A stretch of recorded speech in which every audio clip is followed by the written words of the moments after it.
The planet is heating up. The oceans are becoming filled with plastic.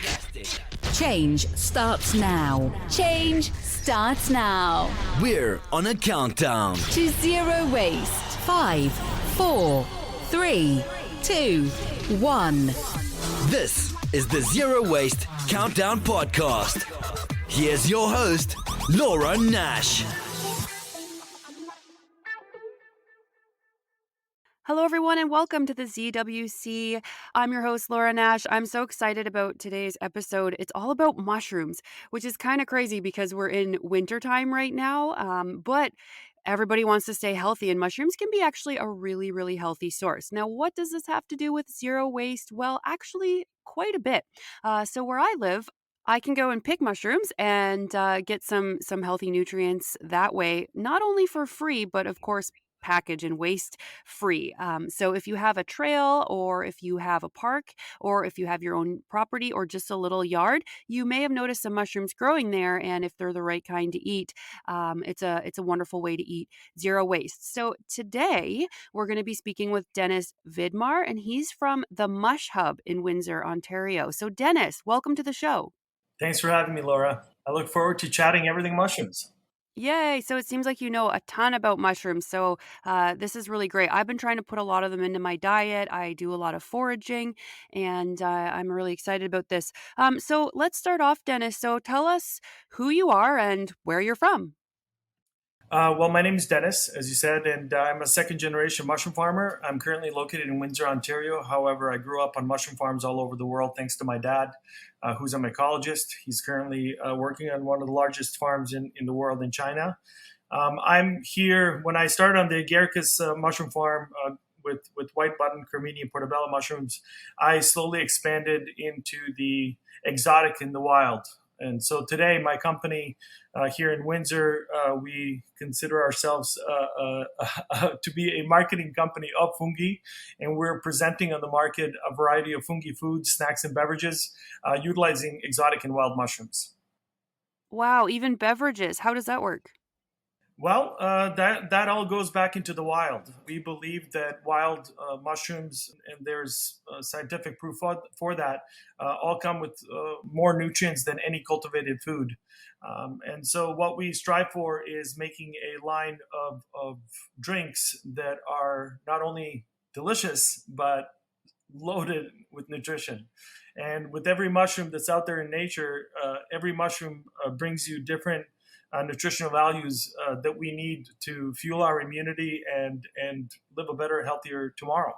So we believe the mushroom should be added to every meal, and our job is to make sure that we educate individuals to understand that for everything that you're trying to solve, there's a mushroom that can help you. Yes, amazing. So to build on that, I'm actually currently dosing with turkey tail. So Mhm. turkey tail is a really pretty fungi, and it's like stripes. There's stripes on it, and so we have some on our property. And I'm trying to reduce the size of a cyst that I have in my finger, and so far it's gotten smaller. So I'm pretty sure it's from the turkey tail, but sometimes it's hard to tell. But I'm happy to work with turkey tail instead of trying to go have surgery and get it cut out, and obviously surgery can lead to other complications and stuff. So I'm giving turkey tail a try. Do you know anything about turkey tail? What turkey tail is one of those fungi where our Mother Earth tells us have it for breakfast, have it for lunch, have it for dinner. And when I say have it, I don't mean eat it. I mean pick it, dry it, and make tea out of it. Some people make tinctures. Other people go the route of having it in a pill format. I'm all about the wild because I do believe that if we listen to nature, we can solve a lot of our troubles. And with that comes turkey tail. Turkey tail is a mushroom that you can find on every continent of our planet, and it comes in abundance. I have yet to find a tree that we have picked sustainably and ethically that only sometime after would create an abundance more. And it's like telling us, this is what you need to live a healthy, strong life. I have people who swear by the turkey tail. They've saved their life. I'm very blessed that one of the concepts that we have is it's called the Mushroom Hub, which is an everything mushroom and truffle boutique. And so having, people having the ability to walk into our store and try up to 40 varieties of fresh edible choice fungi, and then in addition to that, to have a variety of all the wild, ethically foraged wild mushrooms from chaga to reishi to turkey tail, and even cordyceps. Unfortunately, cordyceps it's type of mushroom that we are currently only utilizing on the cultivated side, but it's still showing a lot of nutritional values, which we'll be actually testing here with the university locally. But to go back to the turkey tail, even Paul Stamets, who a lot of people who know mushrooms have heard about Paul Stamets, so have, watched a number of his TED Talks on how mushrooms will save the world. And his mom, was diagnosed with stage 4 cancer, and she's alive today to live to tell about it. But she's not the only one. I have a gentleman here who was given 4 months to live, cancer, and actually it's called Jack's Garage on YouTube. It's a 3-part series documentary. If you go on it, he swears his life by cannabis and by mushrooms, and turkey tail in particular is something that he added to his ongoing daily intake, because he's 8 years later, he's here to talk about it. And so what we failed to see is that, and I'm a mushroom guy, I'm a fungi, and for me, my mission in life is to make sure that everybody knows this. Yeah, it's great. That's actually Paul Stamets. That's why I started dosing with turkey tail. It's so funny Hmm. how these things pop up in your life. So if you're listening, I don't know if you believe in any like spiritual stuff or like any guidance or whatever you believe in, but it's funny because sometimes I wonder if things pop up just when you need them, because I just kept seeing turkey tail and I didn't even know what it was. I was like, those are pretty. Those are pretty. I was seeing them every day. Like they were right on my trail on my own property. And then I finally identified them, but it was right around when I had heard about Paul Stamets fixing his mom's cancer. And so then I was like, oh, I should probably be eating this. And so I took it home, I dried it, and then I ended up putting it in the coffee grinder so that it turned into like a fluffy powder. And then that's how I'm dosing with the powder. I just actually just put it in a beverage and drink it. Um, so yeah, it's funny how these things happen, how you can just kind of stumble upon things. Nature speaks to us, and we fail to listen because we're disconnected from nature. I don't know how many people on your channel here know about, taking your socks off and walking on the grass for 30 minutes, or I don't know if they know the concept of what it means to enjoy the cold, and maybe even take cold showers, or dump themselves in cold water for X amount of time. There are people on our planet that are connected spiritually to who we are as people, where we come from, and we need to listen to those people, because they're breaking the boundaries where science is telling us it's not possible. These people, like Wim Hof, for example, the Wim Hof breathing method, very popular on YouTube, Instagram, all the social channels, I'm sure. But this guy defies what your regular doctor will tell you. Oh, you have this pain, you need this pill. You have this pain, you need this pill. And I keep telling people, look, guys, and let me tell you, I'm going to tell you something intimate here.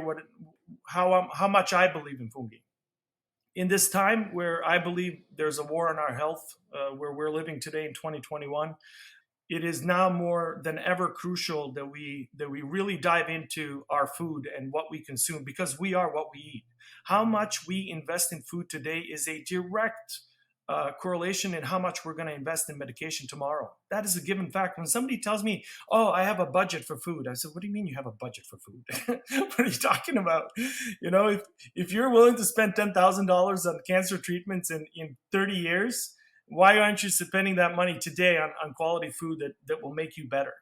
So in this whole escapade, I'm a guy that consumes 2 to 3 pounds of mushrooms a week. I have not been sick in my if you ask my wife, she'll tell you that she's never, heard me sneeze or whatever. And I give all of that to mushrooms. So because of this whole chaos that we've been in,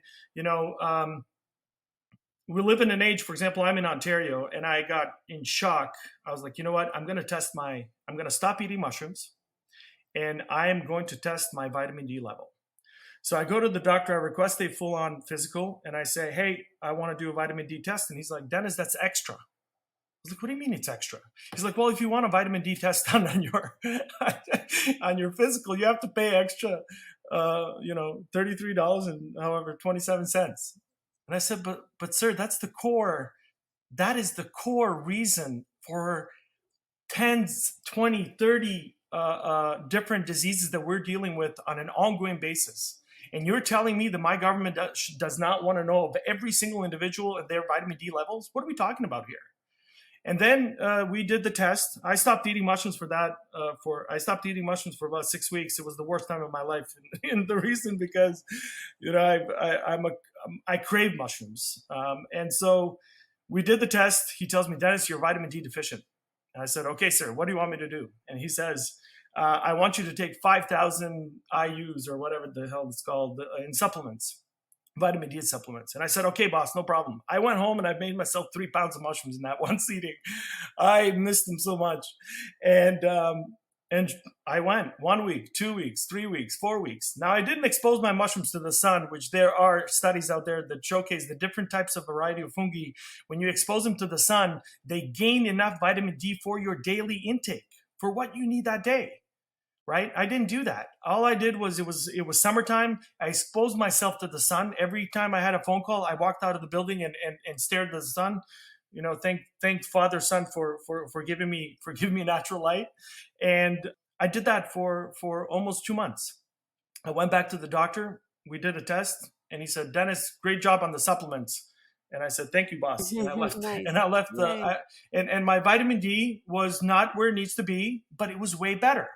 So then what did I do? I now started utilizing, for example, for my B12, I utilize shiitakes. I read a study where they actually found good traces for vitamin B12 that I utilize. That's what I think about when I think about vitamin B12. But mushrooms are loaded in niacin, selenium, protein. People when they tell me the different components of the potassium. For example, the potassium theory. So when I go into high school here and I talk to students, I always ask them, what do you guys think when you think about a potassium, right? And what's the answer? Bananas. And, Yeah. and if I tell you that there are 2 mushrooms in your grocery aisle that have more potassium per serving than a banana, you'd be like, what? Right? And I tell people that is because of the melon lobby. They're so powerful. And when you think of that, and then when you look at the history of banana and what they used to be and how they look now, and then you look on who owns the seeds of those said bananas, right? It's a whole different, like you open yourself into a world of what, right? And so, and that's just a small bit of it, right? So I believe that for every nutrient that your body needs, I believe there is a mushroom that will help you. If you're iron deficient, load up on morel mushrooms, 67% iron per 100 grams of serving, in addition to 51% of vitamin D per serving. Nice. And that's food. Yeah, that's interesting because vitamin D I think is fortified here in Canada into I'm not sure if it's fortified into cereal, but I know it's fortified into milk and orange juice. So that might again have something to do with the dairy industry and the dairy cartels, as we sometimes call it, are very, very powerful. So and orange juice companies are massive. Like if you think about Tropicana, they control the narrative. Right? Yeah. This is like we are constantly bombarded continuously. You need this to be happy. You need this to do that. You need this to do that. Right? Happy families jumping up and down. And then at the end of the commercial, they say, in very quick language, diarrhea, death, mental disease. And you're like, hold on a second. What are we buying here? Right. And I think that people need to reconnect with where their food comes from. One of my missions is to make sure that we regain that curiosity amongst our youth in wanting to grow food for themselves, in wanting to go to their neighbors on the left and on the right and say, hey, how about instead of having all this grass around the house, around these houses, why don't you grow tomatoes, I'll grow cucumbers, and you grow peppers. Right, and we'll barter and exchange, and then at the same time we'll give it away to our neighbors. Right, not only are you teaching discipline to the family, but you're teaching discipline to your youngins to know that food is not a button away. The one thing about food and convenience, I always say convenience is the plague of our time, and we can utilize convenience for the benefit of who we are and how we can exchange a better life. or we can go down the rabbit hole, and then the convenience takes over everything, and we don't want that. I don't want that. I don't want that for my kid, so future kid. Yeah, and that's why this ties back into waste, because it's all about convenience. Everybody wants an orange peeled for them and cut in half, put in a container, like a plastic container you're going to throw out in like 2 Mhm. seconds, or you want that pop can instead of just going and brewing some tea from some herbs in a tea ball or something, right? So, yeah, we're already on that level. We've been on there for a while out at our house. We're in Ontario as well, near Kingston, Mhm. and yeah, we grow a lot of our food, and our neighbors grow food as well, and so we're doing what you're saying, we're switching. Like, our neighbor grows amazing garlic. We grow really good Brussels sprouts and zucchinis, and zucchinis really store well. Like, we have probably 20 zucchinis in our cold storage still that are very hard, and they're going to last a long time. Potatoes, we have all sorts of things. So when we go to take care of our gardens, we go on walks, and oftentimes in the spring and fall, we're seeing oyster mushrooms, we're seeing morels, we are seeing shaggy manes. There's Ooh. one that I think was it Saint. Is there a Saint Charles or Saint Andrew? Oh my gosh, I forget. It was like this There's a cute little button one, and it's a mushroom from Europe. St. George, maybe. Yes, thank you. Yes. Do you think we have those in Ontario? Because I'm pretty sure I found one, but like not sure. Northern Ontario, yes. Northern Ontario. I had a guy that found him in the Collingwood area there, near Blue Mountain. Oh, And then okay. there's some Maybe it people was. north of Ottawa. Ontario actually has a huge abundance of mushrooms, but we always Yeah. have to keep in mind for everybody that's listening, and a lot of people went into foraging in the last, the years of COVID, the era of COVID.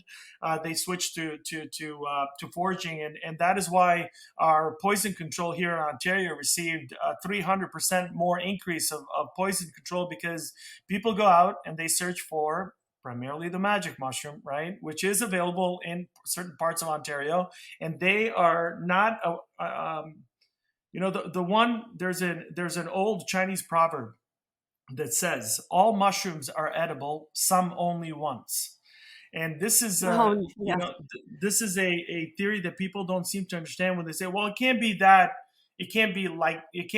easy. And I said, guys, for example, here in Windsor, Ontario, you can walk into the forest just south of here, Windsor, and on the same tree trunk, you're in the same area, you're going to find the honey mushroom, you're going to find the inokitaki mushroom, and you're going to find Galerina marginata. And one of them is deadly. Within 7 to 10 days, you are done. You say goodbye, and you won't notice it. First day you're going to be sick. And then nothing will happen for 70 up to 72 hours, and then you are going to just one after another, right? And believe it or not, I've received a phone call during COVID from a gentleman that actually made a soup with the death angel, right? And so after realizing it, he spit it out. Luckily, he didn't ingest it. I messaged that guy on a daily basis because I needed to know that he's okay. But it's very easy to make a mistake, and luckily we are living in a time right now when people want to get together and they want to learn. And so when you're out foraging, the rule in the game is verify, then verify some more. And if you're a newbie, do not touch the little brown mushrooms. That is a step away from potentially dying. And then additionally, if you're foraging and you're confident, for example, that the mushroom is a hedgehog, don't eat the full bunch that you picked. Leave about 10% of it in the fridge. So God forbid something, your body doesn't react to it well, or you have severe diarrhea or vomiting, you can take that mushroom with you to the hospital and say, hey, I ate this. Maybe this is the result, if it's not some other food that you may have ingested days prior. So Yeah, that's a definitely great advice. verify some more. Yeah, and there's many books. So there's a few books on Ontario specifically. There's books on mushrooms in North America. So there's a lot of reference books that you can get. And then there's also this app. Have you seen Picture Mushroom? Yes, there's actually a number of different apps. What I encourage people to do, however, is you can utilize the app to try and narrow your field. But I have Yeah, it's found, not that great. no, I would say that about 70%. I would say about 70% has been my rate here in Windsor, Essex. Right. Again, there's only certain fungi that are found here that are not, that some fungi are not found in this area, right? So for certain areas, it may be higher average, but it should never be your only source. It should be, okay, if you're new to it and you say, okay, I'm gonna use the app, you zero it into a genus, a species, or whichever else, but you're always referencing 1 to 2 to maybe even 3 books, right? Because you do want to go through the referencing component, and the more that you reference, the more you're gonna the more that you're going to feel confident, but that competency should never overtake you, because it's a very small. So for example, I was talking to 2 weeks ago, I was talking to a lady on the phone, and she told me how she tried chanterelles for the first time, and she just went on, she was on the bathroom, and I was like, I know when people eat mushrooms, certain mushrooms for the first time, you need a small amount so your organism gets used to it. And then as you build up your tolerance to it, then you can add more and more. I couldn't eat a pound of maitakes when I started out. My first actual experience with maitake was a very good cleansing, but the next day I ate more of it, because I believe in the food, and that it's good for me. But for example, after I talked to her on the phone for about half an hour, we came to the conclusion that she actually bought mushrooms from a guy that didn't know what the hell he was doing off a farmer's market, that he actually got her to eat a jack-o'-lantern mushroom, which is a similar mushroom in a lookalike of chanterelle, right? But it is a mushroom that it won't kill you, but it will take you to the bathroom, where in certain times you may have, it's a very unpleasant experience. I'll put it that way. Yeah, they can really, like you said, they can kill you. Maybe there's a bit of adrenaline to it because you do have to identify them. We had some mushrooms growing in our horse manure pile, and they looked like a type with psilocybin. And so just for fun, I wanted to identify them, and it was hours and hours of research online, reading through all of these different things because they weren't in either of my books. I didn't have the app at the time. And then I got the microscope out, and we were like looking at the prints, and we're looking at the spore shape, because those are some more different techniques, if you're listening, that you can do if you're not sure. And I do know what kind they were, but it took literally hours just to try to identify them. It was quite a journey to see But what beautiful, it was. right? So it was fun. It was Yeah. really fun. Yeah. Definitely. I do want to add. I do want to add to that what you said. A lot of people ask if they can eat mushrooms that they find in their homes, like on their lawns, in the front or back, it doesn't matter. I always ask them how long they lived at the location, and what chemicals they use on their, because mushrooms are a sponge. Yeah. They will take in that whole surrounding. So if you're using Roundup, on a different part of your lawn or in the front, you would be surprised. You have to understand that beneath our feet, there are millions of miles of mycelium, different tiny hyphae, all together holding each other and allowing the world beneath us to communicate. Mushrooms are the wood wide web of our planet, and they help the trees communicate. They help trees identify which tree needs more nutrients so they can actually share amongst one another.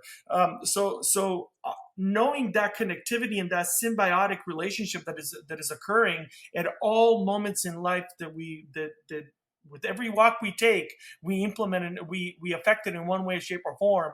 And so what we do in our backyards, what we do in the neighborhood, is all connected. Like, for example, I see in November here, October, people love raking their leaves. Oh my God. I find that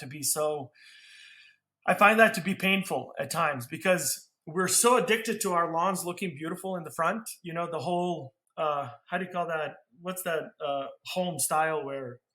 Like manicured lawns? Yeah, manicured lawns, right? And you're like, Yeah.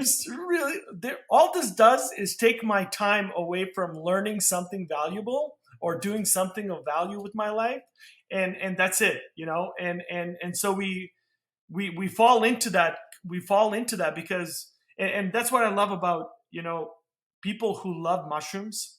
I find that, like, places that we deliver here in Windsor, Essex, majority of our clientele, which we call the shroomsters, they have their front lawns are like just all like different herbs and spices and like just, lettuce, tomatoes, you name it.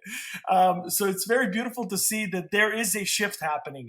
I'm seeing it, I'm feeling it, and it's so lovely to see, people like you and your neighborhood popping up all over the place. So the symbiotic relationship has not now only stayed beneath our feet, but now it's coming up to the forefront. And I believe that if people see more of these projects popping up all over the place, that we will definitely have a beautiful tomorrow.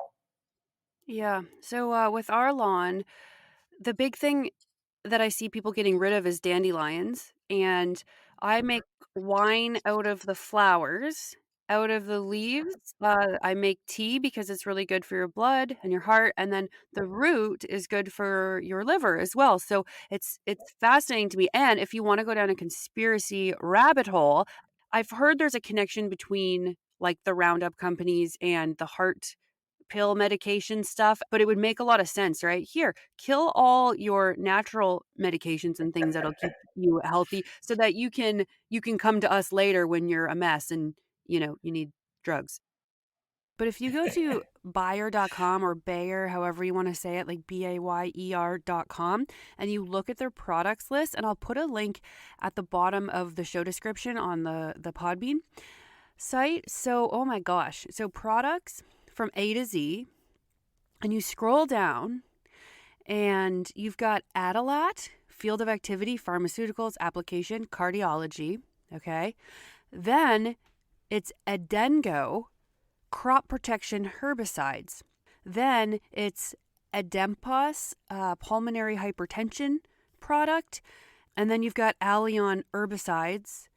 And then you've got, I think there's another heart one. Oh yeah, aspirin cardio, which is for cardiology application, right? So this is true. The same company, Bayer or Bayer, I don't know, they own the drugs to kill your dandelions and also to treat your heart problems. Let me tell you my conspiracy theory, right? Okay. Being that this is completely connected, right? So you have the tobacco industry and all the doctors and all their, smoking is good for you, right? And then we, all these studies that they promote say they're good for you, but in the background we have studies that actually show that they prove themselves that it's bad for us, right? And then you have all these massive lawsuits with the tobacco industry, and then this magic thing happens with the nicotine patch and the nicotine gum, and nobody looks at the actual core investors of that company. Your solution to quit smoking is owned by the company that got you to smoke, and you're like, what? It's like, Yeah. and so if my conspiracy is a conspiracy and yours is a conspiracy, but they are relatable conspiracies in the ideology of what they're trying to present for us, well, is it a conspiracy, right? So I would rather just trust plants, but like not totally, because like what we said is mushrooms can be very dangerous and they can kill you. Plants are Mhm. poisonous as well, and so are berries. So you have to really spend a lot of time learning about this and really be sure if you're going to You- eat this stuff. And for me it's more of a prevention thing, right? Like I'm like trying to prevent things. Although with the cyst in my finger, I'm actually trying to get rid of it, and it has gotten smaller, much less painful, and it's a completely different shape. It's like less hard, so I can see a difference already. So I'm hoping that I can take it right away, which is kind of well, interesting. Um, you mentioned the dandelion root, right? So yeah. there's a study done here in Windsor, Ontario, by a professor, Dr. Sunday Pandey. He did a study on the power of the dandelion root and what it does to cancer and leukemia. Okay, so when I read that article, I saw it in the Windsor Star, and right away I sent him an email and I said, Doctor, if you have proven this with the dandelion root, I highly encourage you to do a study. Now, mind you, this was February 2020, right? A month before the complete shutdown. And I introduced him to the power of the turkey tail, which grows in abundance here in our area. But I really wanted him to look up a study that I read about in relation to shaggy mane mushrooms and how they were utilized in Europe, in parts of Europe, on the benefits of battling leukemia. And so this was one of the studies that we were going to cooperatively do with the University of Windsor here. And then unfortunately, COVID is still happening. So this is one of the curiosities that I'm very curious to find out the results of. Yeah, that would be really cool. It's cool that you're working with universities. I was just going to say how historically mushrooms have been demonized by certain cultures and loved by other cultures. And so I think right now is a really good time for people to get into the study of it. You know, when I speak at events, I always say we've entered the decade of mushrooms. And it is now in this decade, the decade where there's a battle for our health. It is where mushrooms will help empower and open the minds of many, not only on the nutritional values of what they bring to us in a culinary essence. That is where I hope my company and the companies that we're working with will succeed. But in addition to that, one other part of our company is the research on the psychedelic component. So when you're looking at the history of man, there are certain stories that say that the reason why our brain developed was because apes ate a lot of magic mushrooms. This is something that, Paul Stamets mentions in Fantastic Fungi, the documentary by Louis Schwartzberg. Incredible hour and 21 minutes that everybody should be involving their time to making sure they watch it, amongst many other now that are popping up all over the place. But I believe it is my personal opinion and belief that the cultures that did not adapt to the mushroom culture are those that wanted to control that culture. Because if over time we have found that there are certain mushrooms that open up your mind to such connectivity to the spiritual and the connectivity to where we come from and who we are and why we're here. No, we're not supposed to be. We did not come to this planet to work 9 to 5, 8 to 4. We did not come to this planet to have a better car than our neighbor. We came here for a reason. And whatever that, I transmit that spirituality, in my opinion, where, many light years away, I sat in a room full of people, something came on a TV and I rose my hand and I said, I accept that challenge. And, a year later, here I am. That's how I connect myself to where I come from. And mushrooms are a huge part of that. And so I'm very happy. This is a double-edged sword a little bit. I'm happy on the amount of the psychedelic research that right now is being introduced across North America.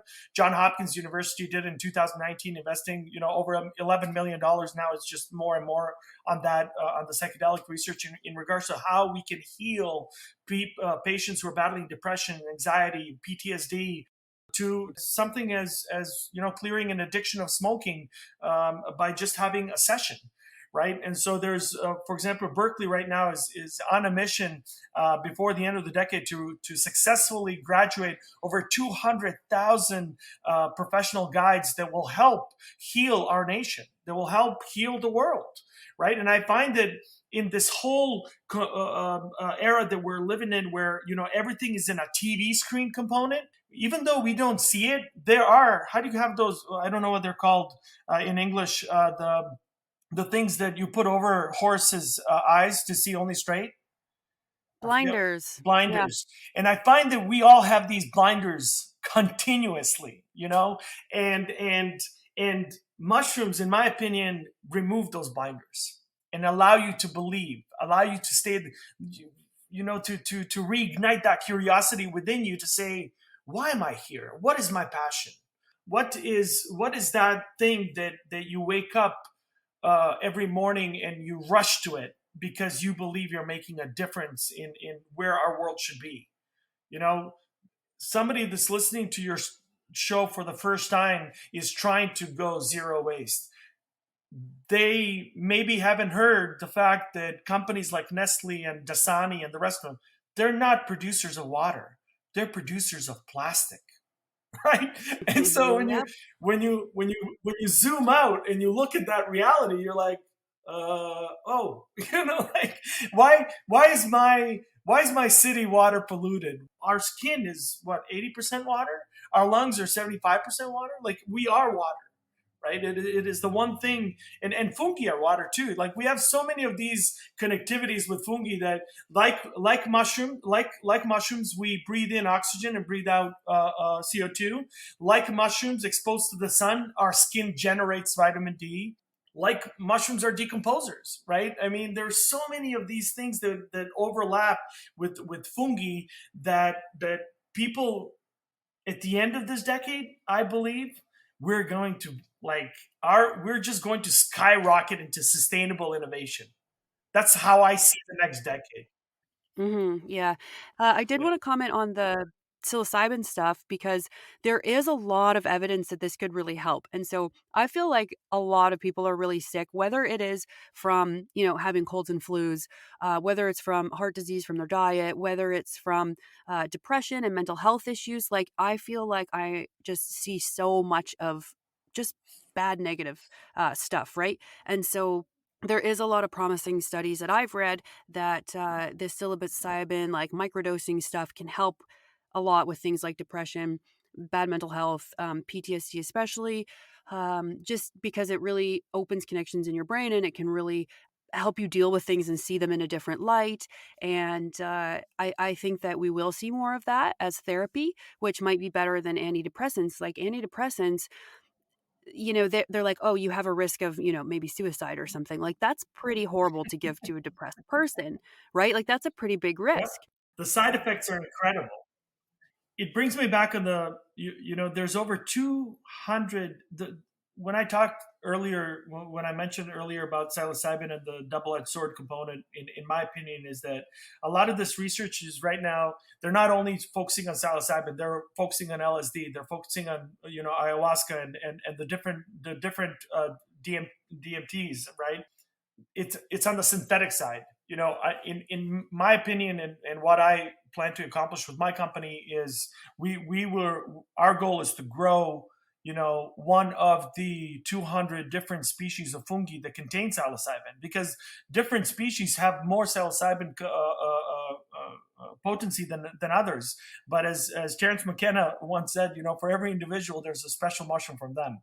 And so my goal is to test all of these out and say, okay, maybe there's a specific mushroom that really tenders to attack specific things that we need, Yeah. and Yeah, for certain conditions, right? Like yeah, PTSD exactly. might have a mushroom that's certainly better, or depression, or anxiety. Like, there might be certain mushrooms, so that would be a great field to expand. Absolutely. That is one of the things that I look at for within this upcoming decade. That is where my company will also have something to say within.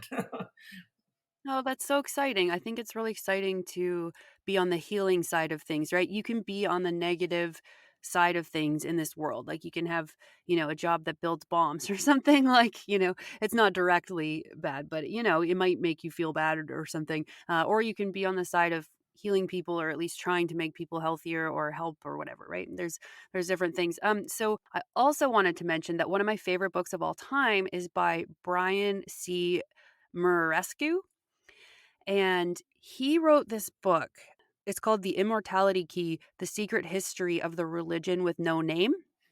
And it's all about pre-Jesus times and the mysteries. So in ancient Greece, there were these ancient mysteries where people would prepare for a year to do this trip, and they would walk, for who knows how far away they were, and they would come and they would see the mysteries. And he thinks that that was something to do with the hallucinogenics. It was probably more the fungus ergot, but ergot is like wildly dangerous. So nobody seems to be really sure how it could be ergot, like how they could prepare it so it didn't make everybody sick, or get St. Anthony's fire, because that stuff can kill you, right? Mhm. So it's a very interesting book if you're interested in crazy, like, revisionist history about plants and fungi and religion and all this stuff. He really ties things in nicely. And Brian Marescu was on Joe Rogan as well. So if you are interested in that podcast, you can check him out. But yeah, he seems like a really cool guy and very smart. He's like a lawyer and like I think he studied classics and he did a great job. And he was poking around in the Vatican and he got special permission to go into these secret literally tunnels under the Vatican to do some research. And he was looking at these ancient, they're like kind of paintings, but made out of tile and stuff like that from thousands of years ago. And it seems like they're holding mushrooms in the hands of these ancient people. And then there's lots of places in the Vatican where he wasn't allowed. So I find that interesting. It actually reads like a Dan Brown novel where he's doing all this research with the Vatican and stuff. So yeah, I like that. But you might like that too, Dennis. There's I recently read somebody posted on LinkedIn from 1200 to from 1200 to 200 BCE, the Kupusnik culture, and their relationship to their art in relationship to the psychedelic component, and then you go as far as 5,000 years back, where so if people who are listening should go on Google and type in Iceman Otzi, Otzi, depending on where you're listening. Oh yeah, from. Yeah, two medicinal mushrooms, which, well, one of them they believe he utilized to keep fire, and another he utilized for killing bacteria in the gut. And both of these mushrooms are you can find them across North America. You can find them also, of course, in the Alps and parts of Europe as well. But these are cavemen that utilize mushrooms at that time. Right. This is a time before Google. Right. So this is a time when this is a time there was a meme going around Instagram and I believe Facebook as well. I mean, they're all connected, where it says, "I want to thank Joe for diving in and trying that mushroom. So today we know not to eat it." And so there was this, showing the cavemen and saying, "Okay, who's going to try this one? And let's see if you're gonna live to tell about it." Yeah. So I actually have always wondered about that since I was a little girl. How do people figure out what to eat? And after spending time in the Amazon jungle, like with the Shipibo tribe and shamans and learning about plant medicine, Oh wow, I think there's some I've done all that stuff and that's what really incredible. opened me up. That's what's really opened me up to how many medicinal plants are all around me at all times and Mhm. how good they are. I think that there's some like Scooby Doo kind of like spirit guiding stuff going on with these people who like are just really drawn to a plant. Like you Mhm. just notice, like it was me with the turkey tail. I just noticed it, kept noticing it, and it like kept getting my attention. I was like, okay, It's a I got to vibration. figure this out. So I don't know. I just think if there's anything going on, whether it's spiritual, whether you believe in God, whatever it is, I don't know. But I think there's something that helps people find out that, hey, this probably isn't going to kill me and it might help. Because if you look at ayahuasca, everyone's saying, how on earth would they know that it's a combination of two plants from the Amazon jungle when there are so many plants?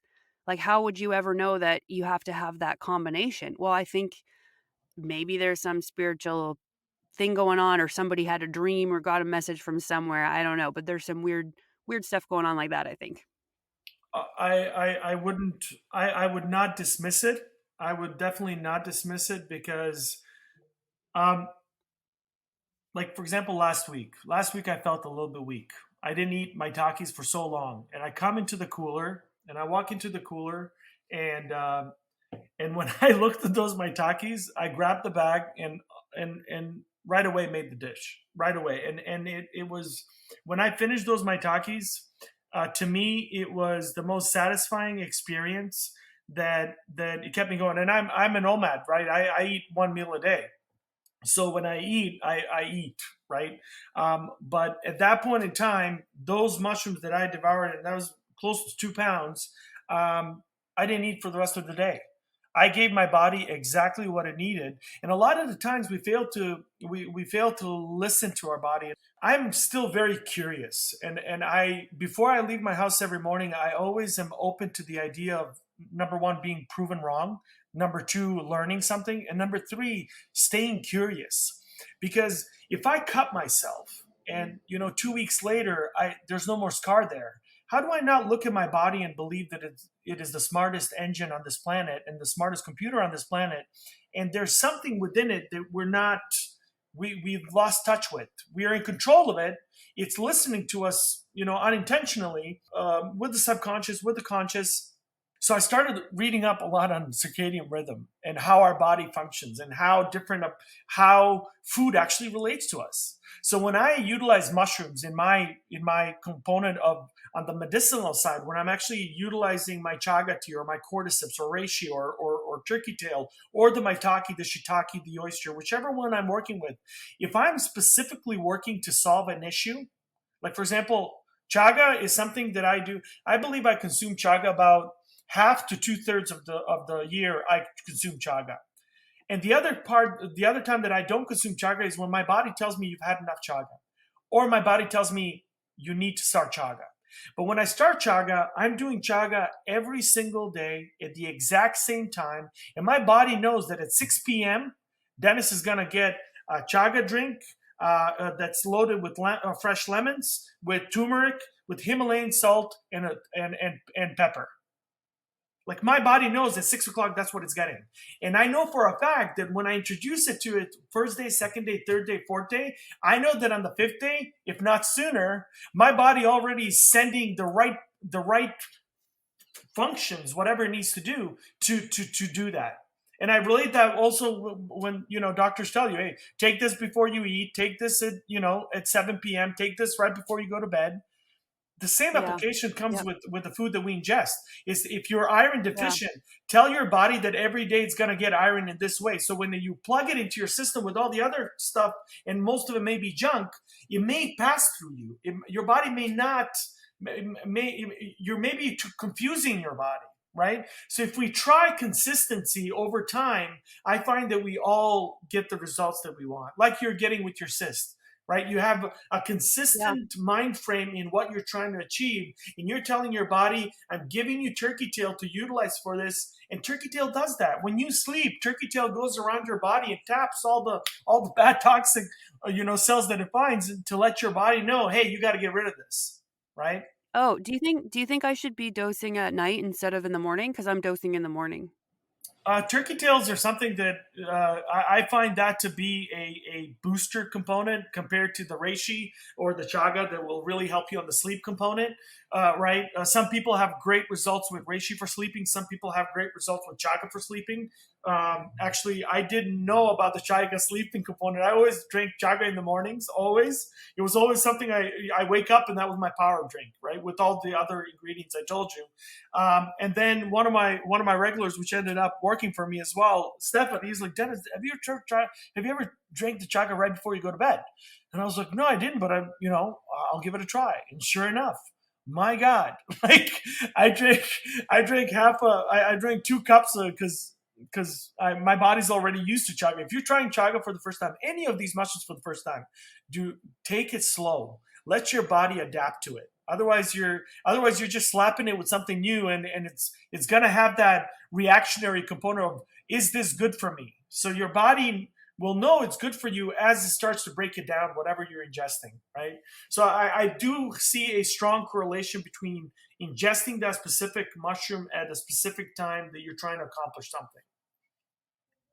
I wonder when I should be doing the turkey tail. I also do lion's mane in the morning, Nice. because for some reason, there's all these articles about people getting brain fog, which I find Mm-hmm. really disturbing because I feel like I have a little bit of it, maybe because Canada's just on these stupid lockdowns forever. I don't know. Mm-hmm. But I have been taking that as well. I also found some on my dad's wood pile. Oh, So I was wow. so excited. So excited. I hope that I can find some next year as well, because it was just such a cool find.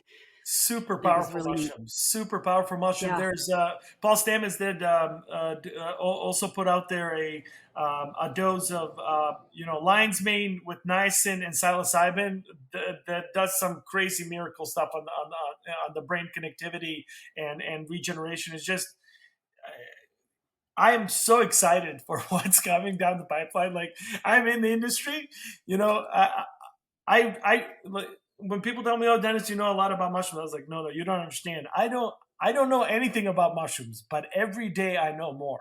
because there is so much to learn, and there's so much that is going to come down our pipeline from the fact that your future IKEA furniture will be packaged in mycelium packaging, that after you put that table or bed together, you can literally take that packaging, throw it in your backyard, and in X amount of time it's part of nature,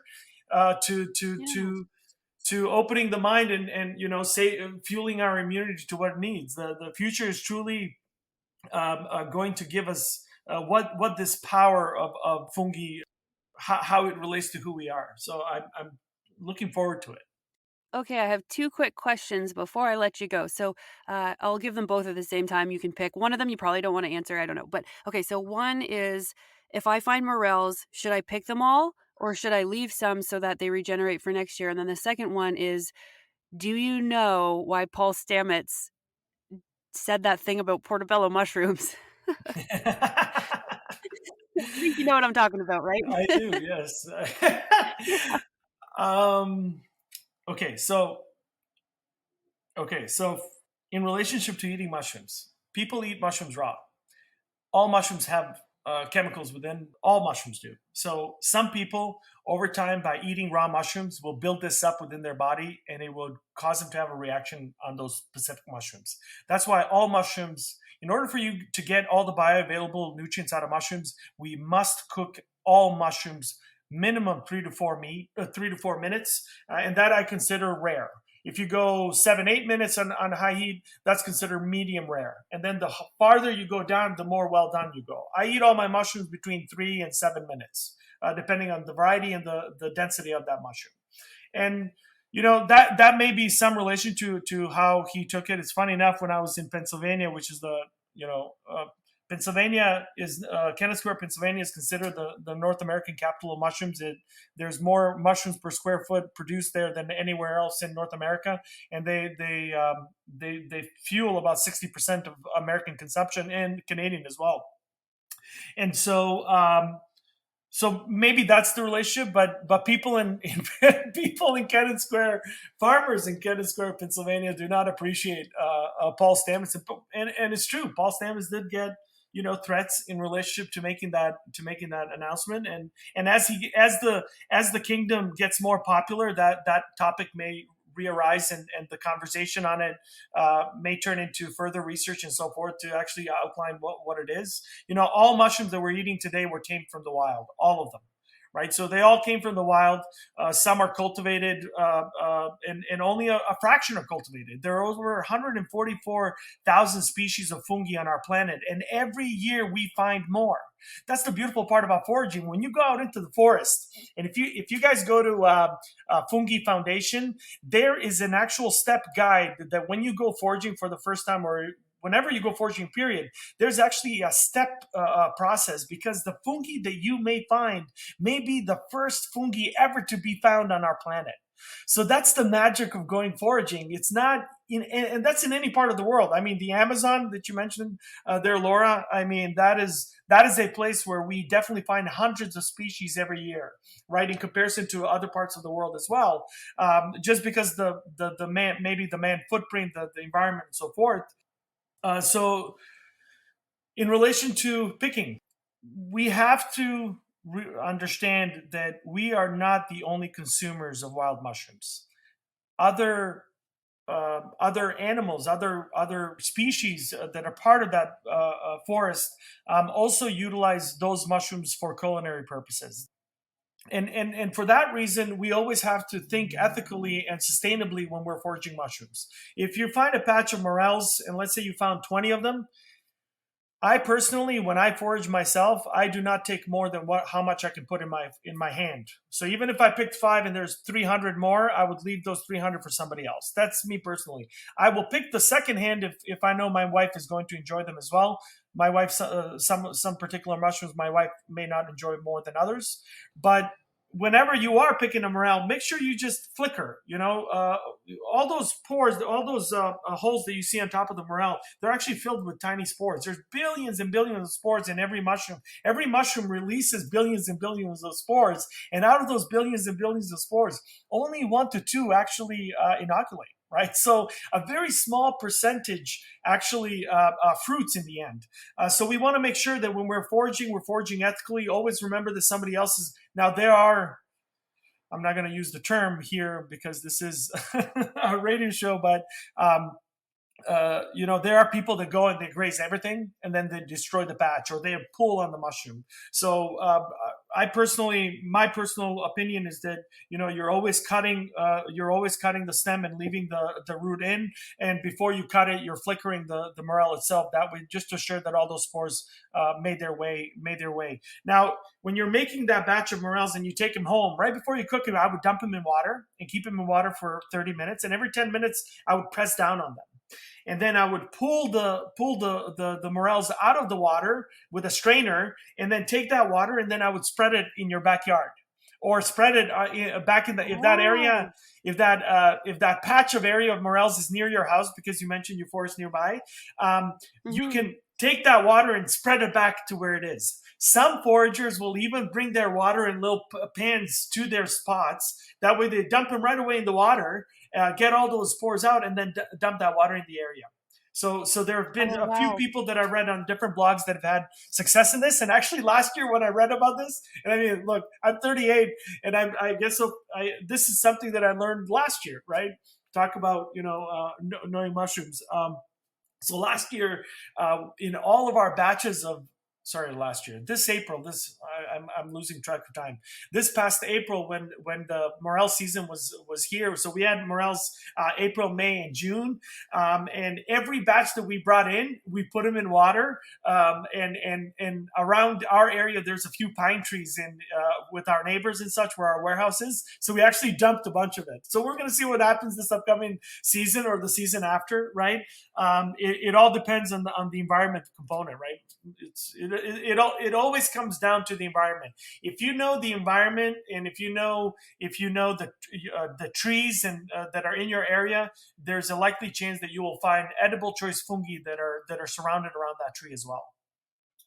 Cool. I'm so glad that I learned that from the show. This is so great because I'm definitely going to do that next time because I always worry about that stuff. We have a lot of ramps on our property as well. And so they're one that you have to be very careful with because you can over harvest them. They're very slow to grow. And so I was kind of just wondering what we should do with mushrooms. So that's great. So then the last thing is, so you have a company. So how can we buy from you? Where can we find you online? So we're actually changing a lot of that as being. There's a lot of things happening. We're launching a mushroom jerky. We're launching a mushroom beverage and a spice as well in the coming year. But everything will be announced officially on our core website, which is themushhub.com. So TheMushhub.com. And then if you go into Google and type Denis Mushrooms, I'm pretty vocal on LinkedIn and all over the place. So we announced. But if you go to our website, there is an online a store as well. If you're in this area, we are expanding further into Ontario as well as in the Great Lakes region on the U.S. side. And then if you're ever visiting Windsor, Ontario, we have a store right here at the corner of Walker and Niagara in Windsor, Ontario, at 879 Walker Road. And there's two beautiful chanterelles, golden chanterelles that were painted by a local artist, Julia Hall, that is sort of our symbol to the how do you call it, the stamp on the building that showcases who we are and what we're about. Awesome. That's so cool. So I was just in Detroit a few years ago for an environmental conference. So I wish I had known that you were there then, and I would have stopped in because I'm super getting into mushrooms, whether it's foraging, whether it's dosing with them to try and take away an ailment I have, whether it's just finding them at the grocery store and cooking them up with some meals. I know that they, like we said in the beginning, a lot of them have a lot of vitamin D and other vitamins and all these things that we need to stay healthy. And what a better time to stay healthy so that you don't run into problems and have to go to the hospital. Because honestly, with everything going on, that's really the last place that I want to be. That's for sure. So just having a healthy, balanced diet with all your vitamins and minerals and everything you need mushrooms can be a part of that. But again, be very careful if you get into foraging because it is dangerous. Lots of people have got hurt. Lots of people have died. So you really have to be careful with that. And if you want to be a little safer, you can stick to going to the Mush Hub and ordering some things there. You can go to the grocery store, that sort of thing. There's also supplements as well. Do you do supplements? Do you do like any of that stuff? We do not, because everything we do is wild, right? So we are thinking about at one of our facilities here where we're growing mushrooms, we're planning on strictly focusing on the adaptogen component of mushrooms in that facility. So it is down our pipeline. We just don't have it at the moment. But when it comes to culinary mushrooms, I suggest that every time people go into a grocery store today, every time that you go in, pick a different mushroom and try different things with different mushrooms, because you would be amazed at what you're able to achieve, from having an authentic vegan and gluten-free lobster bisque to having a vegan bacon to having a vegan, pulled pork, just utilizing different types of mushrooms. That's what we're excited about. We're excited about people now trying our foods that we're launching, which will, if you close your eyes, you will think you're eating meat. But what you'll be eating is Earth's original meat, which are mushrooms. I appreciate you, Laura, inviting me today, and thank you for chatting fungi. I'm always open to this.